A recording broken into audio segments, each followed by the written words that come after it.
ഇത് നമ്മൾ ഇതുവരെ കേട്ടുകളില്ലാത്ത പക്ഷെ സാധാരണഗതി കഴിഞ്ഞ തവണ വരെ നമ്മളെ ഏത് പരിപാടിക്കും ഇത്തരത്തിലൊരു സംഭവം ഉണ്ടായിരുന്നില്ല. ഇതെല്ലാം ഒരു വളരെ വില കുറഞ്ഞ നിലപാടാണ്.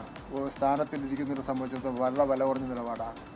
നമ്മളൊരു പക്ഷേ രാഷ്ട്രീയ പാർട്ടി നേതാക്കന്മാരോ ഒക്കെ ആയിരിക്കുന്ന അവസരത്തിൽ ചിലപ്പോൾ ഉദാഹരണം ഇപ്പോൾ സെക്രട്ടേറിയറ്റിന് മുന്നിൽ ഞാനൊക്കെ എന്തെല്ലാം പ്രസംഗങ്ങൾ നടത്തിയിട്ടുണ്ട്, എന്തെല്ലാം വെല്ലുവിളികൾ നടത്തിയിട്ടുണ്ട്.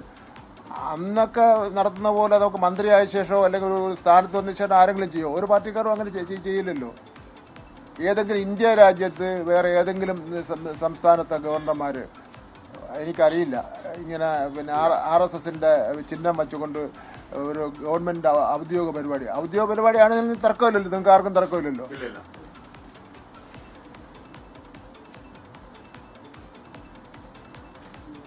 ഇനി ഇങ്ങനെയുള്ള നിലപാട് സ്വീകരിച്ചു കഴിഞ്ഞാൽ ഇദ്ദേഹത്തിന്റെ പരിപാടിയിൽ ക്ഷണിക്കേണ്ടെന്ന് പിന്നെ പൊതുവിൽ തീരുമാനിക്കേണ്ടി വരും.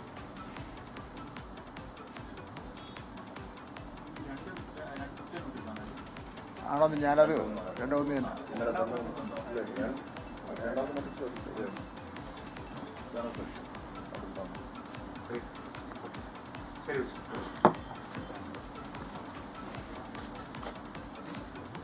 നിങ്ങൾക്ക് അതിൻ്റെ ഇതൊന്നും കിട്ടിയിട്ടില്ലെന്ന് തോന്നുന്നില്ലേ? അവിടുത്തെ ഇറങ്ങി വരുന്നതും പോകുന്നതും ഒക്കെ ഈ ഒരു കൂടെ ഉണ്ടല്ലോ എടുത്തുമില്ല.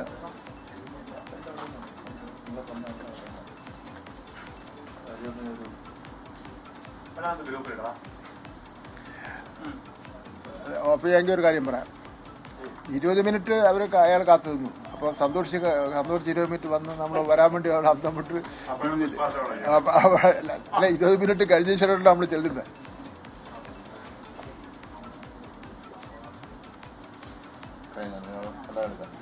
ഭാരതാംബ വിവാദം അതൊരിക്കൽ കൂടി പുകയുകയാണ്. മന്ത്രി പി പ്രസാദിന് പിന്നാലെ രാജ്ഭവനിലെ പരിപാടി മന്ത്രി വി ശിവൻകുട്ടിയും ബഹിഷ്കരിച്ചിരിക്കുന്നു. അദ്ദേഹം മാധ്യമങ്ങളോട് സംസാരിക്കുകയായിരുന്നു.